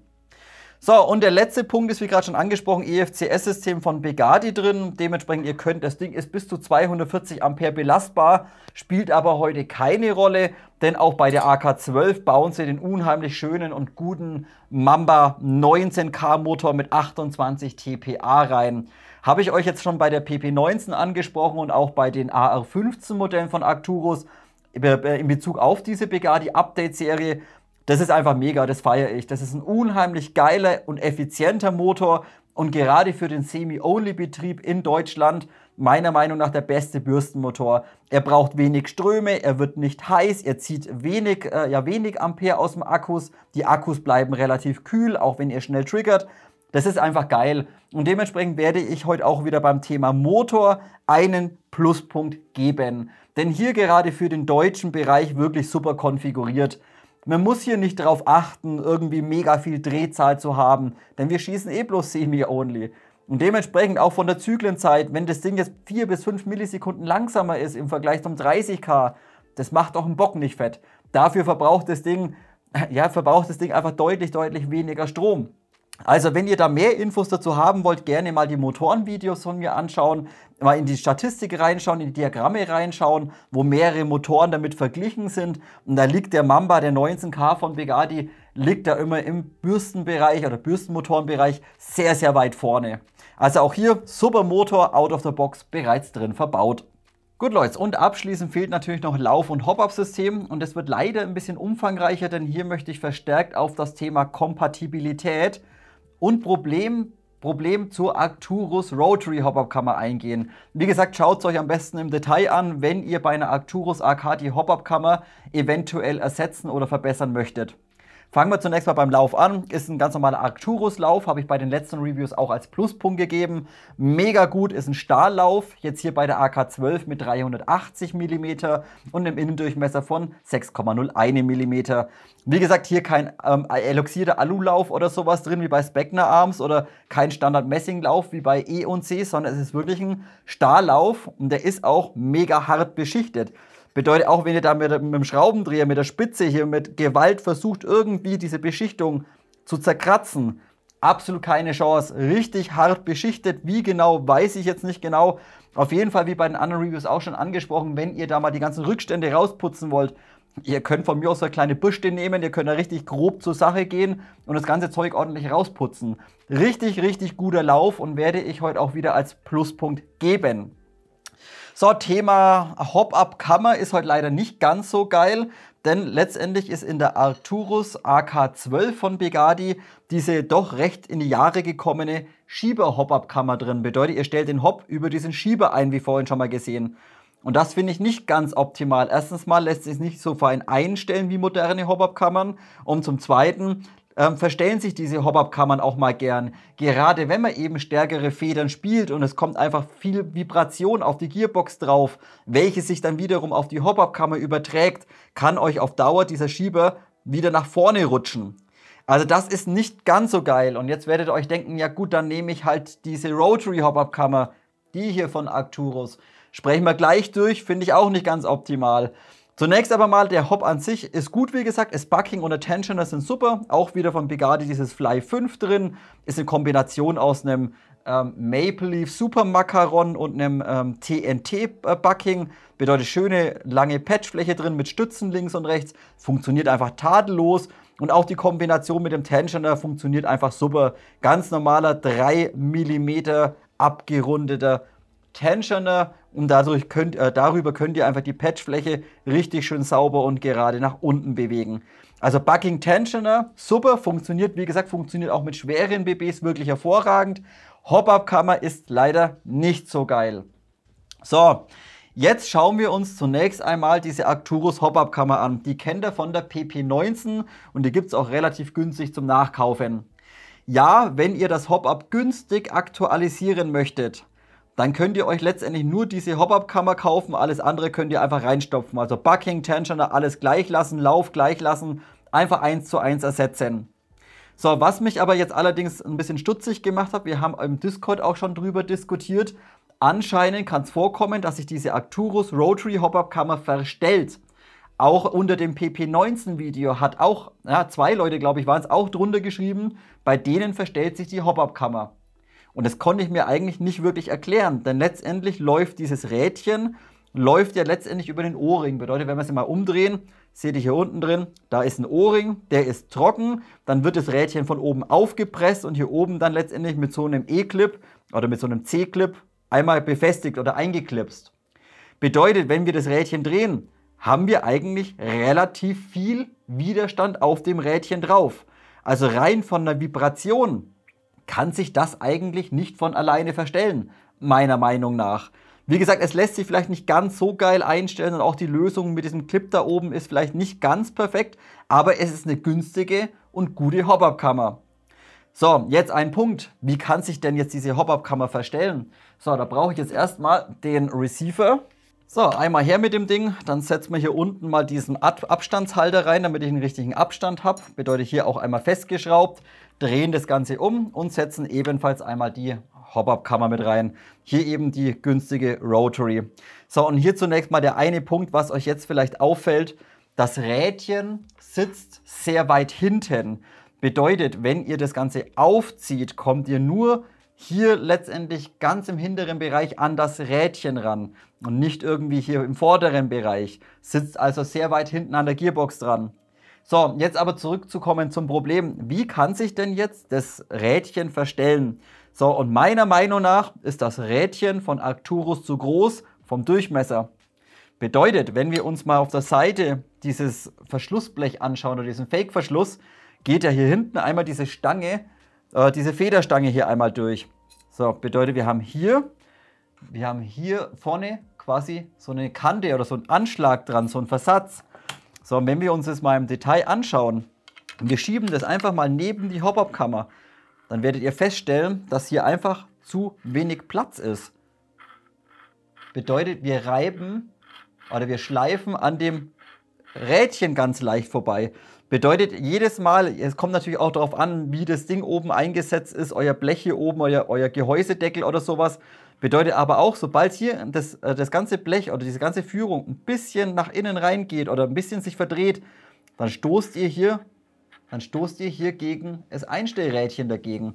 Und dadurch könnte es dann sein, dass diese Kante das Rädchen minimal verstellt.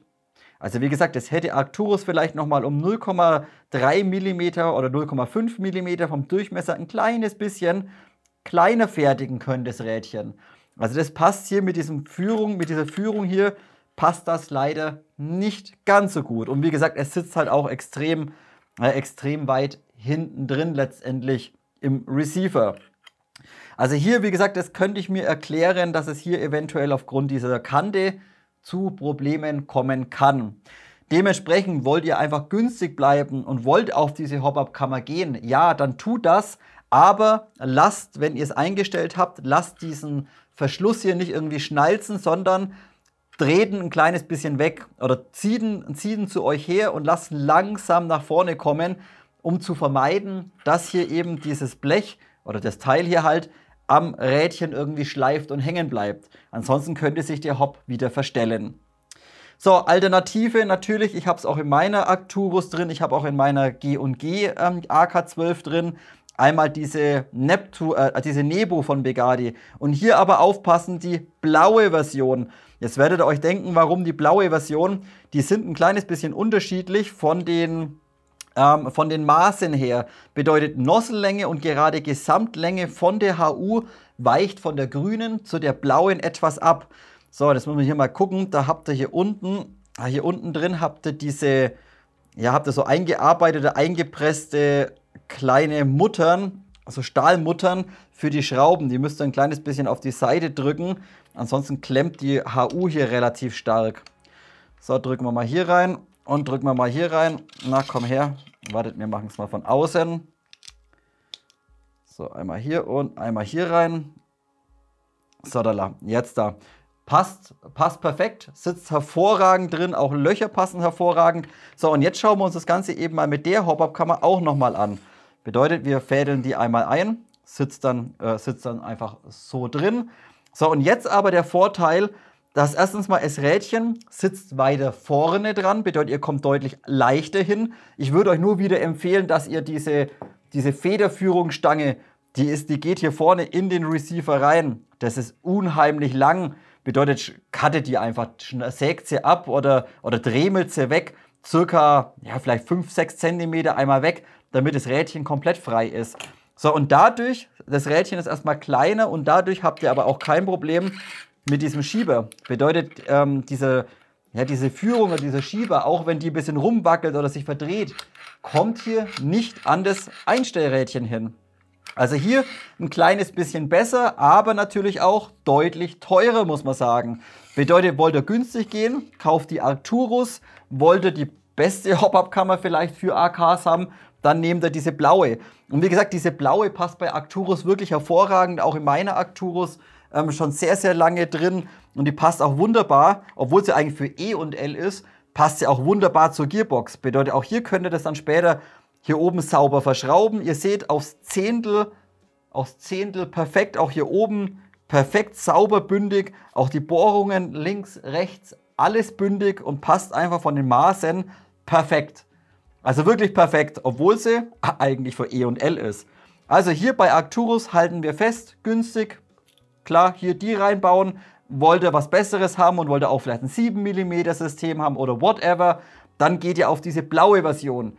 Nicht auf die grüne, denn bei der grünen sitzt das Rädchen ebenfalls ein kleines bisschen weiter hinten und die inneren Maße für die Nozzle sind auch ein kleines bisschen anders, da diese für Syma ist. Also blaue rein, wenn ihr Geld habt, auf gut Deutsch.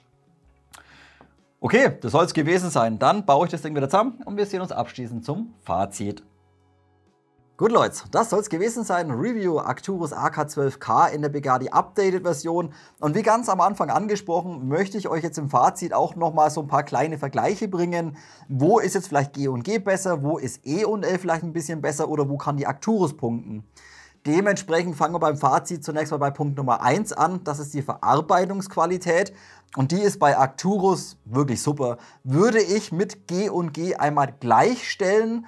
Und hier ist einfach die E und L AK12, wie soll ich sagen, einfach ein bisschen gröber und von der Passgenauigkeit vielleicht nicht ganz so perfekt. Gerade das Scharnier hinten von dem Klappschaft und auch hier vorne einmal der Block, dieser mittlere Block hier, ist einfach ein bisschen gröber. Wie gesagt, die E und L ein bisschen gröber.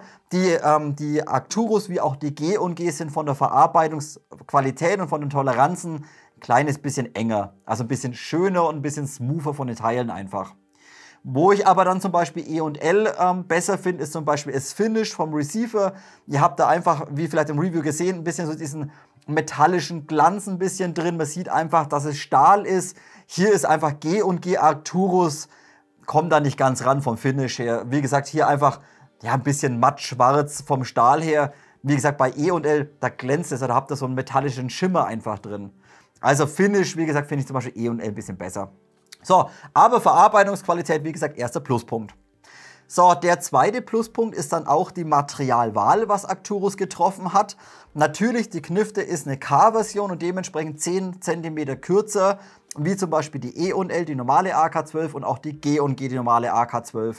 Ein kleiner Vergleich aber von dem Material her. Arcturus verwendet zum Beispiel bei der Mündungsbremse und beim Outer oder beim Rohr zum Beispiel Aluminium. Bedeutet, das ganze Modell wird ein kleines bisschen leichter.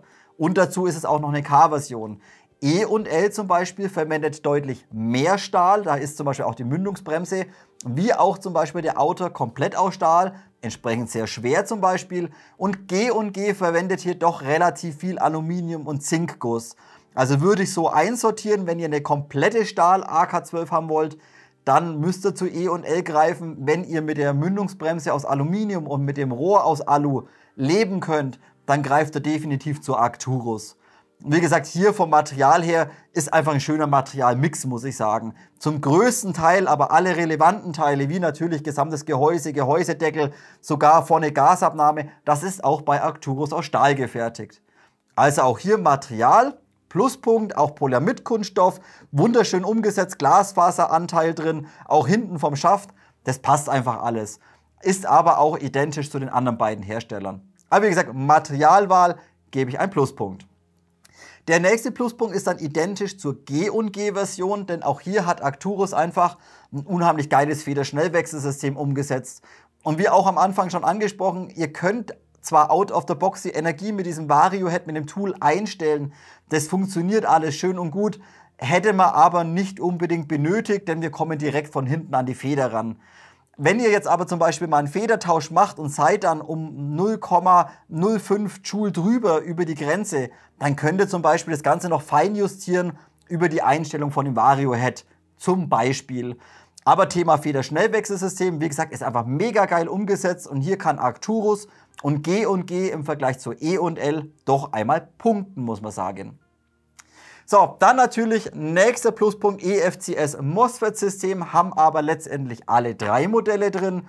Bedeutet die E&L-Version von Bugatti, wie auch jetzt die Arcturus, das Bugatti Core EFCS-System drin. Bedeutet auch wieder Zyklenüberwachung ist drin, Taste über Mikroschalter, Akkuüberwachung, Akkuabschaltung. Also alles, wie man es jetzt letztendlich mittlerweile gewohnt ist. Aber auch die G&G hat natürlich die interne oder das interne ETU-System. Bedeutet auch G&G würde ich da fast ein bisschen gleichstellen. Ist immer schön, einfach heutzutage muss einfach eine ETU rein. Kleiner Punkt aber bei G&G ist natürlich zweiteilig, bedeutet ihr habt die ganze Platine hier vorne im Vorderschaft drin und da sieht man hier teilweise auch ein bisschen die Kabel zur Platine laufen. Bei E&L oder bei diesem Bugatti Core ist alles einfach intern in der Gearbox einmal drin. Wiederum kleiner Vorteil bei G&G vielleicht, wenn euch mal das MOSFET oder die Platine kaputt geht, dann könnt ihr das einfach da vorne einmal abstecken, eine neue hinstecken und fertig. Bei den Core-Systemen, gut, habt ihr 4 Jahre Gewährleistung drauf, wenn was ist, schickt's ein, auf gut Deutsch, also meiner Meinung nach. Vielleicht ein kleiner Vorteil bei G&G, dass man es einfacher tauschen kann. Ja, aber ansonsten schenkt sich das alles nichts. Also wie gesagt, Pluspunkt natürlich, EFCS und MOSFET-System. Dann gebe ich heute auch wieder einen Pluspunkt auf den Motor. Auch wie bei den anderen Arcturus-Knüpfen von Bugatti haben sie ihren Mamba in 19K reingebaut und ist im Semi-Only-Betrieb meiner Meinung nach der beste Bürstenmotor, den man eigentlich bekommt. Er zieht sehr geringe Ströme, er ist unheimlich effizient, bedeutet, ihr bekommt unheimlich viele Schüsse raus und ist von den Zyklenzeiten, obwohl er eben nur 19.000 Umdrehungen hat, dennoch nur vielleicht 5-6 Millisekunden langsamer im Vergleich zu dem 30K Motor. Dadurch aber deutlich effizienter und er bleibt auch kühler. Also auch hier wieder ein unheimlich geiler Super High Torque Motor bereits out of the box drin verbaut, gebe ich einen Pluspunkt. Da ist zum Beispiel der E&L Motor, der 170er ist dann nicht ganz so gut, bedeutet zieht deutlich höhere Ströme, wird auch deutlich wärmer und G&G hat einen IFRIT drin, den würde ich vergleichen mit einem sehr guten oder so im Mittelfeld. Also zwischen dem 19K Mamba von Bugatti, dann der IFRIT 25K und dann der Mamba 30K. Genau so würde ich die einmal einstufen. Also Motor ebenfalls ein Pluspunkt. Nächster Pluspunkt, auch Magazin, finde ich einfach klasse. Ja, es ist ein High Cap drin enthalten, finde ich ein bisschen schade. Natürlich, hätten es jetzt 2 Mid-Caps rein, wäre es deutlich schöner gewesen. Aber das Arcturus AK12 Mid-Cap Magazin ist preisgünstig, hat eine unheimlich geile Qualität, feedet hervorragend und wie gesagt 15 Euro. Klasse Magazin, super. G&G Magazin 35 Euro, ein bisschen überteuert, das schönste, aber überteuert. Und E&L hat es leider vom Design nicht ganz so schön umgesetzt, muss ich sagen. Ist zwar auch 2-3 Euro günstiger, aber wie gesagt, Arcturus meiner Meinung nach Preis-Leistungs-Sieger auf dem AK12-Markt. Klasse im Magazin, gebe ich ein Pluspunkt. So, und der letzte Pluspunkt ist ebenfalls die Kombination aus Lauf und Bucking.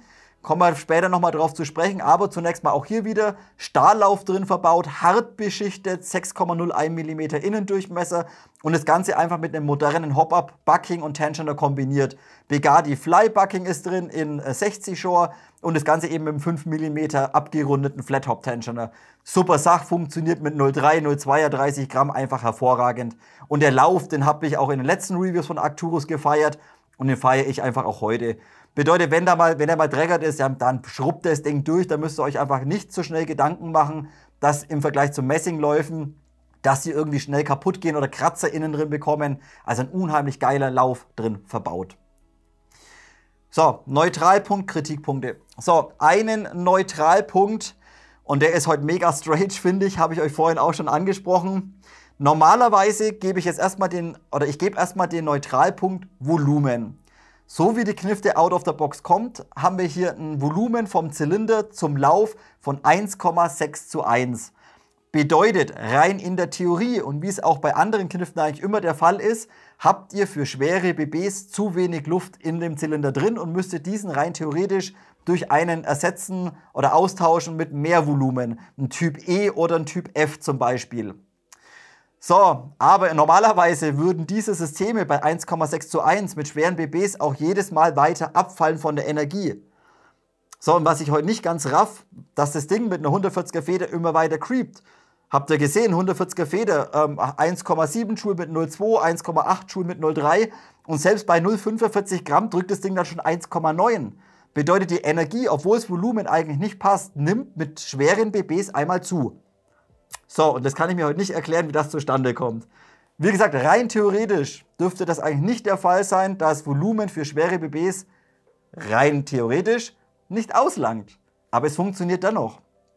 Wenn ihr da irgendwie wisst, woran das liegen könnte, gerne mal Kommentarfeld nutzen, denn ich raff's nicht. Und wie gesagt, sie creept einfach, obwohl das Volumen nicht stimmt oder zu wenig Volumen drin ist. Wenn ihr da doch ein bisschen mehr Luft haben wollt, wie gesagt, ein Typ E oder so rein und dann halt von mir aus 0,40er spielen, wenn ihr unbedingt wollt. Ich würde aber das Ding out of the box, so wie sie kommt, ich würde 0,3er reinstopfen oder 0,2er 30, gib ihm. Würde ich gar nichts dran rumbasteln. Denn wie gesehen, es funktioniert wirklich super. So, also Volumen-Neutralpunkt. Jetzt kommen wir leider zu einem Kritikpunkt und das ist die Hop-Up-Kammer, die hier drin verbaut ist. Lauf, Bucking, Tensioner super, aber eine doch recht veraltete AK-Hop-Up-Kammer mit dem Schiebersystem. Und das ist leider heutzutage ein bisschen veraltet bei so einer modernen Knifte, muss ich sagen. Bedeutet auch aufpassen, ich habe es euch gesagt, beim Hop-Up einstellen, 0,3 und 0,2er 30 hoppen euch bereits bei einem Weg von dem Schieber bei ca. 4 bis 5 mm. Zieht ihr 6, 7 mm, überhoppen sie euch. Also der Hop kommt sehr, sehr früh bei diesem Schiebersystem. Dementsprechend muss ich heute leider einen Kritikpunkt auf die Hop-Up-Kammer geben. Und das habe ich euch vorhin auch schon im Detail angesprochen. Ihr könnt jetzt günstig gehen und könntet zum Beispiel die Arcturus Rotary Hop-Up-Kammer reinmachen aus Polyamid-Kunststoff. Müsst dann aber aufpassen, dass wenn ihr hier den Fake-Verschluss zurückzieht und dann hier hinten drin das Rädle einstellt, sitzt erstmal relativ weit hinten im System drin. Finde ich nicht ganz perfekt. Und dann müsst ihr eben aufpassen, ihr habt auf diesem Verschluss ca. 2-3 mm ein bisschen Luft drin. Wenn ihr das Ganze jetzt ein bisschen reindrückt und schnalzen lasst, dann bleibt das Blech an der Rotary Hop-Up-Kammer hängen und verdreht euch oder verstellt euch euren Hop wieder. Also da hätte meiner Meinung nach Arcturus das Drehrädchen vielleicht 1 mm oder 1,5 mm vom Durchmesser kleiner machen müssen. Das passt also nicht wirklich gut in diese AK-12 rein. Wie gesagt, ihr könnt sie reinbauen und dann müsst ihr einfach nur aufpassen, wenn ihr es wieder löst, zieht es einfach über den Spannhebel ein bisschen nach außen und lasst es langsam kommen, damit ihr einfach nicht an dem Drehrädchen irgendwie hängen bleibt. So, und wenn ihr mehr Geld ausgeben wollt, die von Bugatti, diese CNC-Hop-Up-Kammer rein, die blaue, passt hervorragend rein. Auch der Robin hat sie sich bei seiner AK-12 schon reingebaut in seine Arcturus. Mega geile Hop-Up-Kammer. Kostet aber auch wieder 70 € und würde ich heute auch wieder sagen, ja, ist geil, passt super rein, lässt sich schön wunderbar einstellen, auch mit 7 mm Systemen kompatibel, aber auch wieder nur ein Must-Have, wenn man es unbedingt braucht. Meiner Meinung nach. Wie gesagt, probiert es erstmal, schießt erstmal und dann könnt ihr immer noch irgendwann mal hergehen und könnt sagen, gut, ich investiere halt jetzt mal nach einem Jahr nochmal 60, 70 Euro oder so. Wie gesagt, ist euch überlassen, aber auf die Original-Hop-Up-Kammer muss ich leider heute einen Kritikpunkt geben. Okay Leute, Thema Hop-Up-System muss man sagen, sind die anderen Modelle jetzt auch nicht so viel besser. Bedeutet ja, auch die G&G hat zwar eine moderne Hop-Up-Kammer drin, die funktioniert aber auch ja, mit dem Originalsystem nicht ganz so gut. Bedeutet, muss man auch Bucking Tensioner wechseln. Und bei E&L, da habt ihr auch eine relativ alte Hop-Up-Kammer drin, also auch so eine relativ schlechte Schieber-Hop-Up-Kammer. Aber wie gesagt, da schenken sie sich meiner Meinung nach alle relativ wenig. So Leute, das soll es gewesen sein. Abschließend muss ich sagen, wenn man sich diese Arcturus AK12K jetzt mal mit den anderen vergleicht, finde ich persönlich, ist es das interessanteste Modell. Sie kostet zwar 10 Euro mehr wie die E&L-Version, hat aber dafür das deutlich, oder hat überhaupt ein unheimlich geiles Federschnellwechselsystem. Das hat die AK12 von E&L leider nicht und ist auch mit ein bisschen Aluminium am Rohr und an der Mündungsbremse und der etwas kürzeren Variante einfach ein bisschen schöner, ist ein bisschen agiler, ist nicht ganz so wuchtig und so schwer wie die E&L zum Beispiel und ist von der Verarbeitungsqualität ein kleines bisschen besser umgesetzt. Und da finde ich diese 10 Euro vollkommen in Ordnung. Und natürlich auch der deutlich bessere Motor drin bei der Arcturus im Vergleich zu E&L. Die G&G finde ich leider aktuell mit 670 Euro. Im Vergleich zu E&L, zu Arcturus, finde ich die leider ein bisschen arg überteuert, muss ich sagen. Natürlich, G&G hat eine sehr gute Qualität, kann man nicht abstreiten. Natürlich, geiles Magazin ist dabei. Auch das Feature natürlich, dass wenn das Magazin leer ist, dass die Knifte aufhört zum Schießen, ist alles geil. Aber die Frage ist halt immer, es kostet deutlich mehr Geld und ob man es dann wirklich braucht. Ich meine, wenn keine Kugel mehr vorne rauskommt, dann ist halt das Magazin leer. Also müsst ihr entscheiden. Wie gesagt, ich finde, die G&G ist eine schöne AK12, ist super umgesetzt. Aber ich finde sie einfach im Vergleich ein bisschen zu teuer. Kleines bisschen. So, jetzt sind wir durch, Leute. Wenn ihr jetzt noch weitere Fragen habt oder wenn ihr irgendetwas ergänzen wollt, gerade beim Thema Volumen und Joule Creep, gerne einmal Kommentarfeld nutzen. Wenn euch das Video gefallen hat, Like, Abo und vielleicht eine Mitgliedschaft auf Patreon dalassen. Würde mich immer mega drüber freuen. Und wir sehen uns dann nächste Woche zum nächsten Video. Bis dahin, macht's gut.